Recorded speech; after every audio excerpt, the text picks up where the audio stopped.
Senior నాయకులు మాజీ అధ్యక్షులు ఆయన నాయకత్వంలో వరంగల్ వేదికగా రైతు డిక్లరేషన్ పేరిట కాంగ్రెస్ పార్టీ రైతులకు ఎన్నో రకాల హామీలు ఇచ్చింది. అందులో బోనస్ ఇస్తామని రసమై బాలకృష్ణ గారు, సింగిరెడ్డి నిరంజన్ రెడ్డి గారు అధ్యయనం మరి ఇప్పటికే ఒక పార్టీగా నాయకత్వంగా మాకు అవగాహన ఉన్నప్పటికీ ఇంకా క్షేత్రస్థాయిలో ప్రజల నుంచి అన్ని వర్గాల రైతాంగ ప్రజల నుంచి వాళ్ళ యొక్క విలువైనటువంటి సూచనలు కానీ వాళ్ళ బాధ కానీ వాళ్ళ యొక్క ఆవేదన కానీ పూర్తిగా క్రోడీకరించుకొని ఈ రాష్ట్ర ప్రభుత్వానికి విన్నవించాలి.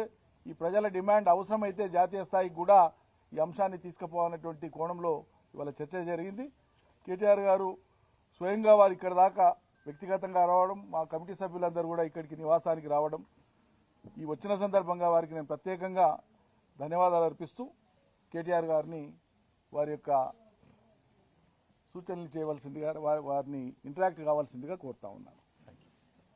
పెద్దలు గౌరవనీయులు, రాష్ట్రంలో వ్యవసాయ శాఖకు మార్గదర్శకత్వం వహిస్తూ గౌరవనీయులైన తెలంగాణ తొలి ముఖ్యమంత్రి స్వయాన రైతు అయిన కేసీఆర్ గారి నాయకత్వంలో విశేషంగా రైతుల కోసం కృషి చేసిన మాజీ వ్యవసాయ శాఖ మంత్రివర్యులు శ్రీ సింగిరెడ్డి నిరంజన్ రెడ్డి గారు, అదేవిధంగా వారి నేతృత్వంలో ఈరోజు విశేషమైన అనుభవం, అదేవిధంగా గ్రామీణ నేపథ్యం, అదే మాదిరిగా రైతు కుటుంబాల నుంచి వచ్చిన సీనియర్ నాయకులు మాజీ మంత్రివర్యులు శ్రీ జోగురామన్న గారు, మాజీ మంత్రివర్యులు శ్రీమతి సత్యవతి రాథోడ్ గారు, మాజీ మంత్రివర్యులు అగ్రికల్చర్లో పోస్ట్ గ్రాడ్యుయేషన్ చేసి గోల్డ్ మెడల్ కూడా సాధించిన సోదరులు పువ్వాడ అజయ్ గారు, మాజీ శాసనసభ్యులు అంజయ్ యాదవ్ గారు, రసమై బాలకృష్ణ గారు, పెద్దలు మాజీ శాసనసభ్యులు సీనియర్ నాయకులు, అదే మాదిరిగా ఆర్టీసీ మాజీ చైర్మన్ శ్రీ బాజిరెడ్డి గోవర్ధన్ గారు, శాసన మండలి సభ్యులు గౌరవనీయులు డాక్టర్ యాదవ్ రెడ్డి గారు, అదేవిధంగా గౌరవనీయులైన ఎంసీ కోటిరెడ్డి గారు, ఈ రకంగా పార్టీలోని విశేషమైన అనుభవము, అదేవిధంగా అన్ని జిల్లాలకు ప్రాతినిధ్యాన్ని కల్పిస్తూ అన్ని జిల్లాల రైతుల సమస్యలు కూడా రాష్ట్ర ప్రభుత్వ దృష్టికి, వ్యవసాయ కమిషన్ దృష్టికి తీసుకురావాలన్న ఉద్దేశంతో నిరంజన్ రెడ్డి గారి నేతృత్వంలో 9 మంది మొత్తంగా సభ్యులతో ఈ కమిటీని పార్టీ తరఫున ఏర్పాటు చేయడం జరిగింది. ఈ కమిటీ రాష్ట్రంలో 2023 డిసెంబర్ దాకా ఉన్న పరిస్థితి, వ్యవసాయం పండుగగా చేసి స్వాతంత్ర భారతదేశంలో మొట్టమొదటిసారి విప్లవాత్మకమైన కొన్ని పథకాలు తెచ్చి రైతు బంధు కానీ, రైతు బీమా కానీ, 24 గంటల ఉచిత విద్యుత్తు కానీ, అదేవిధంగా భూమి శిస్తు రద్దు, నీటి తీరువా రద్దు, వాటితో పాటు చిన్న నీటి వనరులైన చెరువులను కాపాడడానికి మిషన్ కాకతీయ, అదే మాదిరిగా పెద్ద ఎత్తున సాగునీరు, అటు పాలమూరు రంగారెడ్డి ఎత్తిపోతల పథకం కానీ, ఇటు కాళేశ్వరం కానీ, సీతారామ ఎత్తిపోతల పథకం కానీ, ఈ రకంగా ఒక విశేషమైన కృషి ఏదైతే గత దశాబ్ద కాలంగా కేసీఆర్ గారి నాయకత్వంలో జరిగిందో, దానివల్ల కేంద్ర ప్రభుత్వం స్వయంగా అత్యధికంగా ఆత్మహత్యలను, రైతు ఆత్మహత్యలను నివారించిన రాష్ట్రంగా, అత్యల్పంగా, అతి తక్కువగా రైతు ఆత్మహత్యలు జరుగుతున్న రాష్ట్రంగా తెలంగాణ ఉన్నది అని పార్లమెంటులో ప్రకటించే స్థాయికి దశాబ్ద కాలంగా కేసీఆర్ గారి నాయకత్వంలోని ప్రభుత్వం చేసిన కృషి వల్ల ఆ ఘనతను మనం సాధించుకోగలిగాం. రైతుల ఆత్మవిశ్వాసాన్ని నింపగలిగినాం. రైతుల భూమి ధరలు కూడా పెరిగినాయి, వారిలో విశ్వాసం కూడా అపారంగా నిండింది. అట్లాంటి పరిస్థితుల్లో సంవత్సరంన్నర కిందట స్వయంగా ఈరోజు భారత ప్రతిపక్ష నేతగా ఉన్న రాహుల్ గాంధీ గారు, కాంగ్రెస్ పార్టీ యొక్క సీనియర్ నాయకులు, మాజీ అధ్యక్షులు, ఆయన నాయకత్వంలో వరంగల్ వేదికగా రైతు డిక్లరేషన్ పేరిట కాంగ్రెస్ పార్టీ రైతులకు ఎన్నో రకాల హామీలు ఇచ్చింది. అందులో బోనస్ ఇస్తామని, రైతు భరోసా అమలు చేస్తామని, ఖచ్చితంగా మద్దతు ధర ఇస్తామని, కొనుగోలు కేంద్రాలు విస్తారంగా పెంచుతామని, అదే మాదిరిగా ఇంకా చాలా మాటలు కూడా చాలా వివరంగా చెప్పినారు. ఇవన్నీ నమ్మిన రైతులు రాష్ట్ర వ్యాప్తంగా 2 లక్షల రుణమాఫీ చేస్తామని ఇవన్నీ చెప్పినారు. ఇవన్నీ నమ్మిన రైతులు మరి రాష్ట్ర వ్యాప్తంగా కాంగ్రెస్ పార్టీని విశ్వసించి, రాహుల్ గాంధీ గారిని విశ్వసించి కాంగ్రెస్ పార్టీకి అధికారం కట్టబెట్టినారు. సరే, అధికారం ఎవరికి శాశ్వతం కాదు. తప్పకుండా రాజకీయాల్లో తప్పకుండా ఇవన్నీ జరుగుతూ ఉంటాయి, విజయాలు అపజయాలు. అది మాకు పెద్ద విషయం కాదు. ఎందుకంటే బీఆర్ఎస్ అంటే కేవలం భారత రాష్ట్ర సమితి మాత్రమే కాదు, భారత రైతు సమితి కూడా. మా కృషి, మా సంకల్పం, మా పోరాటం, మా ఆలోచన అంతా కూడా ఎప్పుడు కూడా ఈ రాష్ట్రంలో 60-65% మంది ప్రజలు ప్రత్యక్షంగా పరోక్షంగా ఆధారపడే వ్యవసాయం బాగుండాలి, వ్యవసాయదారులు బాగుండాలి, రైతు బాగుంటేనే రాష్ట్రం బాగుంటుంది. ఎద్దేడ్చిన వ్యవసాయం బాగుపడది అనే మాట, రైతేడ్చిన రాజ్యం బాగుండదనే మాట ఏదైతే పెద్దలు చెప్పినారో దానికి అనుగుణంగానే మా ఆవేదన అంతా కూడా. ఇవాళ ఎలక్షన్లు ఏమీ లేవు. ఇవాళ తక్షణం అధికారంలోకి రావడానికి ఇదేమీ రాజకీయమైన ప్రయత్నం కానే కాదు. కేవలం ఈ రాష్ట్ర ప్రభుత్వం ఏదైతే కొన్ని తప్పుడు నిర్ణయాలు, అదే మాదిరిగా కొన్ని ఇస్తానన్న హామీలు అమలు చేయకపోవడం వల్ల ఇవాళ రాష్ట్రంలో ఉండే రైతు సోదరులు ఏదైతే నిరాశతో, నిస్పృహతో, చివరికి బలవంతపు చావులకు, అంటే ఒక రకంగా చెప్పాలంటే ఇవి ప్రభుత్వ హత్యలు, వాటికి పాల్పడే ఒక దుస్థితి వచ్చిందో, ఎందుకు వచ్చింది, ఏం జరిగింది సంవత్సర కాలంలో, ఏం చేస్తే బాగుంటుంది అని నిర్మాణాత్మకంగా ఒక ప్రతిపక్షంగా, ప్రధాన ప్రతిపక్షంగా ఒక ఆలోచన చేసి పార్టీ పెద్దలు, మా పార్టీ అధ్యక్షులు, తెలంగాణ తొలి ముఖ్యమంత్రి కేసీఆర్ గారి ఆదేశం మేరకు, తాను స్వయాన రైతు కేసీఆర్ గారు, ఆయనకుండే ఆవేదన రైతు పట్ల, ఆయన గుండెల్లో ఉండే ఆర్తి బహుశా ఈ రాష్ట్ర పాలకులకు ఇప్పుడు లేదు. అందుకే కేసీఆర్ గారు ఆదేశిస్తే వారి ఆదేశానికి అనుగుణంగా ఈ కమిటీని ఏర్పాటు చేయడం జరిగింది.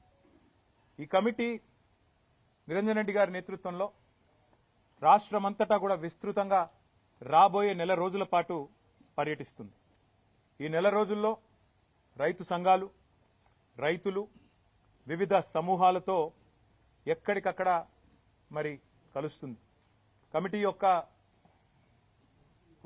నిజంగా వారి కమిట్మెంట్కు నేను ధన్యవాదాలు కూడా తెలియజేస్తా ఉన్నా. ఎందుకంటే మా జోగురామన్న గారు వెంటనే స్పందించి అన్నారు, అన్న అక్షర క్రమంలో మేమే ముందున్నాం ఆదిలాబాదు, మా దగ్గర నుంచే పని మొదలు పెడదాం, మీరు రండి, మా పూర్వ ఆదిలాబాద్ జిల్లా నుంచే పని మొదలు పెడదామని చెప్పి నిరంజన్ రెడ్డి గారికి చెప్పగానే వారు కూడా వెంటనే అందరితో సంప్రదించి ఎల్లుండే పని మొదలు పెడదామని నిర్ణయం తీసుకున్నారు.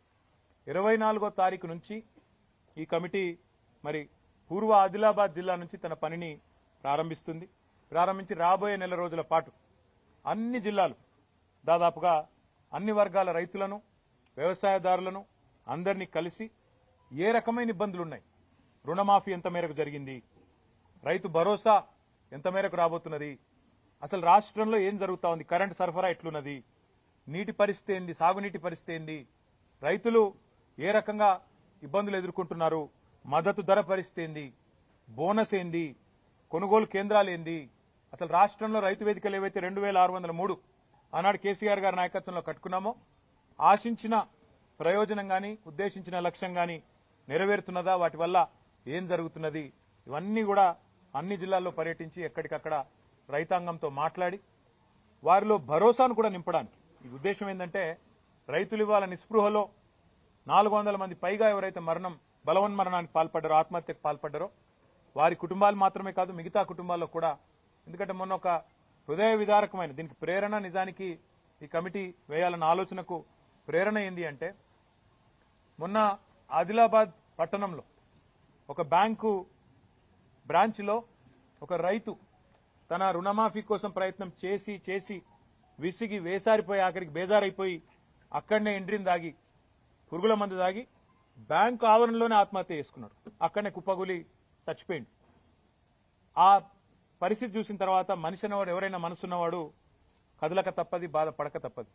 అందుకే ఈ వ్యవసాయ కమిషన్కు, వ్యవసాయ శాఖ మంత్రి గారికి, రాష్ట్ర ప్రభుత్వానికి, ప్రధాన ప్రతిపక్షంగా అదేవిధంగా మా ప్రధాన ప్రతిపక్ష నాయకుడైన కేసీఆర్ గారికి ఒక నివేదిక అందజేసి రాష్ట్ర ప్రభుత్వాన్ని కూడా క్రియాశీలంగా, నిర్మాణాత్మకంగా ఒక మంచి ఆలోచనతో, మాకేమి రాజకీయపరమైన ఎజెండా లేదు ఇందులో, ఒక మంచి ఆలోచన, రైతాంగానికి అండగా నిలబడాలన్న ఆలోచన తప్ప వేరే లేనేలేదు. అందుకే 24 నుంచి పని ప్రారంభించి అన్ని జిల్లాలు తిరిగి ఎక్కడికక్కడ అందరినీ కలిసి మరి ఎక్కడికక్కడ వారి సలహాలు, సూచనలు, వారి ఆవేదన అన్ని కూడా నిక్షిప్తం చేసి నెల రోజుల తర్వాత మరి ఫిబ్రవరి ఆఖరి వారం వరకు ఒక నివేదికను ఇటు రాష్ట్ర ప్రభుత్వానికి ఇటు పార్టీ అధ్యక్షులు కేసీఆర్ గారికి సమర్పించడం జరుగుతుంది. మీడియా సమక్షంలోనే దాన్ని కూడా చేస్తాము. మీడియా కూడా విడుదల కూడా చేస్తాము. తప్పకుండా అందులో ఏ మేరకు రైతు డిక్లరేషన్ రాహుల్ గాంధీ గారు విడుదల చేసిన రైతు డిక్లరేషన్ ఈ సంవత్సర కాలంలో అమలయ్యింది, దాని యొక్క అమలు ఎంత మేరకు జరిగింది అనేది కూడా తప్పకుండా అధ్యయనం చేస్తాం. రుణమాఫీ ఎంత మేరకు జరిగింది అది కూడా అధ్యయనం చేస్తాం. బలవన్మరణాలకు ఆత్మహత్యలకు గల కారణమేంది, ఎందుకు జరుగుతున్నాయి, మద్దతు ధర వస్తున్నదా, పత్తికి వస్తుందా, కందికి వస్తున్నదా, సోయాకు వస్తున్నదా, మొక్కజొన్నకు వస్తున్నదా, చెరుకుకు వస్తున్నదా, మిర్చికి వస్తున్నదా, మొత్తం తిరిగి ఎక్కడికక్కడ అధ్యయనం చేస్తాం. ఆ రకంగా కమిటీ రాబోయే నెల రోజుల పాటు విస్తృత పర్యటనలు చేస్తుంది. మీడియాకు కూడా మా ప్రార్థన, దయచేసి ఇప్పుడు అన్ని జిల్లాల్లో అన్ని నియోజకవర్గాల్లో కూడా ఈ కమిటీ యొక్క పర్యటనను మీరు కూడా దయచేసి సహకరించండి. వారికి కూడా రైతాంగానికి కూడా తెలియజెప్పే విధంగా ప్రచారాన్ని కల్పించాలని చెప్పి కూడా కోరుతూ, మరి ఈ కమిటీకి రేపు రైతులను వారి జీవితాల్లో విశ్వాసాన్ని నింపే దిశగా మీ కార్యాచరణ ఉండాలని మనస్ఫూర్తిగా ఆకాంక్షిస్తూ మీ అందరికి కూడా మీడియా మిత్రులకు కూడా హృదయపూర్వకంగా ఇక్కడ దాకా వచ్చినందుకు హృదయపూర్వకంగా ధన్యవాదాలు. ఆలస్యానికి మన్నించండి. నల్లగొండ దీక్ష ఇప్పుడే ఇక్కడ మేము మీటింగ్ లో ఉన్నప్పుడే మాకు సమాచారం వచ్చింది. 28 నాడు మాకు హైకోర్టు పర్మిషన్ ఇచ్చిందని చెప్పి సమాచారం వచ్చింది. కానీ దురదృష్టం ఏంది అంటే ఈ రాష్ట్రంలో ప్రజాపాలన నడుస్తున్నది, ఎవరైనా సరే నిరసన చెప్పవచ్చు, ఎవరైనా సరే తమ అభిప్రాయాలు చెప్పొచ్చు అని చెప్పి ముఖ్యమంత్రి గారు చాలాసార్లు చెప్పినారు. కానీ వాళ్ళ ఒక చిన్న కార్యక్రమానికే మరి ఇంత ఆగమాగం అయిపోయి చివరికి అనుమతి నిరాకరించి ముఖ్యమంత్రి గారేమో స్వయంగా రాజ్భవన్ ముంగట ధర్నా చేయొచ్చట. ఏది గంత బిజీ రోడ్డు, రాజ్భవన్ ముంగట రోడ్డు గంత బిజీ రోడ్డు, అక్కడ చేస్తేనేమో ట్రాఫిక్ ఇబ్బంది కాదట, ముఖ్యమంత్రి మంత్రులు అందరు పోయి ధర్నాలు చేయొచ్చట. కానీ మేము నల్గొండల క్లాక్ టవర్ కాడ చేస్తామంటే మాత్రం మొత్తం ట్రాఫిక్ స్తంభించిపోయి ఒక అంతర్జాతీయ రహదారి మొత్తం స్తంభించిపోయి మొత్తం రాష్ట్రాల రాకపోకలని దెబ్బతినే విధంగా ఉన్నదని చెప్పి రిపోర్ట్ ఇచ్చి రిజెక్ట్ చేశారు. చివరికి కోర్టు న్యాయం చేసింది. హైకోర్టుకు ధన్యవాదాలు. తప్పకుండా వారు సూచించిన విధంగా, వారు చెప్పిన విధంగానే నడుచుకుంటాం. రైతుల ఆవేదన ప్రభుత్వం దృష్టికి తీసుకొస్తాం. రాష్ట్ర వ్యాప్తంగా గ్రామ సభలు జరుగుతున్నాయి. బీఆర్ఎస్ కావాలని డిస్టర్బ్ చేస్తుంది. 10 ఏళ్ల కాలంలో ఏమైనా రేషన్ కార్డు ఇప్పుడు ఇస్తున్నామని కాంగ్రెస్ మంత్రులు అంటే ఒకసారి చెప్పిన అబద్దాన్ని నిజం చేయడానికి 100 సార్లు చెప్తే అది నిజం అవుతుందనే ఒక అపోహలో కాంగ్రెస్ ప్రభుత్వం ఉంది. మేము మీలాగా రేషన్ కార్డు ఇవ్వడానికి కూడా ఒక గొప్ప కార్యంగా, దైవ కార్యంగా భావించి మేమేమి దాన్ని ఏదో గొప్ప ఇదిలాగా చేయలేదు, హడావుడి చేసి చేయలేదు. ప్రతిదానికి పబ్లిసిటీ పిచ్చి ఉండాల్సిన అవసరం లేదు. 6,47,000 పైచీలకు కార్డులు ఇచ్చింది 9.5 సంవత్సరాల్లో బీఆర్ఎస్ ప్రభుత్వం. కానీ వీళ్ళలాగా మేము అదొక ప్రదర్శనలాగా చేసి ఇవ్వలేదు. మేము చాలా మేరకు మీ సేవ ద్వారా ఇతరత్ర ఎవరైతే లబ్ధిదారులు అప్లై చేసుకుంటే డైరెక్ట్ గా వాళ్ళకే ఇచ్చినాం. గతంలో ఇవ్వలేదు అనే మాట అబద్దాలు గతంలో చెప్పినారు, మళ్ళీ చెప్పే ప్రయత్నం చేస్తున్నారు. నేను కాంగ్రెస్ పార్టీకి నేను చేసే విజ్ఞప్తి ఒకటే. హిందీలో సామెత ఉంది, నాచినాయే ఆంగం తేడా అని. అంటే నాకు డాన్స్ రాకపోతే కిందేదో నేల బాగాలేదు, అంతా ఒడిదుడుకులున్నాయని, ముఖం బాగాలేతే అద్దం బాల కొట్టుకున్నట్టు. గ్రామ సభల్లో ప్రజలు అడుగుతున్న ప్రశ్నలకు మీ దగ్గర సమాధానాలు ఉన్నాయా? ప్రజలు ఏమడుగుతున్నారు? 100 రోజుల్లో 6 గ్యారంటీలు అన్నారు, ఏమైందని అడిగారు. ప్రజలు ఏమడుగుతున్నారు? రుణమాఫీ సంగతి ఏమైందని అడుగుతున్నారు. రైతు బంధు ₹1 ఇప్పటిదాకా వేయలేదు, మీ ప్రభుత్వం వచ్చినాక ఎందుకు వేయలేదు అని అడుగుతున్నారు. వాటికి సమాధానం చెప్పే సత్తా మీ కాడ లేకపోతే మేమేం చేస్తాం? ప్రజలు ఇంకొక మాట కూడా అడుగుతున్నారు. 1,06,00,000 దరఖాస్తులు తీసుకున్నారు మీరు ప్రజాపాలన పేరిట డిసెంబర్ 23లో. ఆ దరఖాస్తులు ఇచ్చినాం కదా రేషన్ కార్డులకు, రైతు భరోసాకు, మళ్ళెందుకు దరఖాస్తు పెట్టాలని అడుగుతున్నారు. ఎవరు తప్పిది? ఆ దరఖాస్తులు ఎక్కడ పోయినాయి? ప్రభుత్వం దగ్గర సమాచారం లేదు. అందుకే ఇవాళ మీరు రాష్ట్ర ప్రభుత్వాన్ని అనేది ఏమంటే, మీరు పరిపాలనలో నిమగ్నం కండి. మీరు ఇతరత్ర కార్యక్రమాలు బంద్ పెట్టి ప్రజలకు మేలు చేసే కార్యక్రమాలు, గ్యారంటీల అమలు, వాటి మీద మీరు దృష్టి పెడితే ఈ నిరసనలు మీకు తప్పుతాయి. లేకపోతే మాత్రం ఇవాళ ఎక్కడన్నా ఒక్క టీఆర్ఎస్ నాయకుడు పాల్గొన్న దాఖలా మీరు చూపెడతారా? ఎక్కడికక్కడ ప్రజలు మరలబడుతున్నారు, టెంట్లు ఊలగొడుతున్నారు. రేపు ఇదే తీరుగా కొనసాగితే గవర్నమెంట్ ను కూడా ఏదో దశలో ప్రజలు వాళ్ళు ఖచ్చితంగా తిరస్కరిస్తారు. కాంగ్రెస్ కార్యకర్తలు కొన్ని గ్రామాల్లో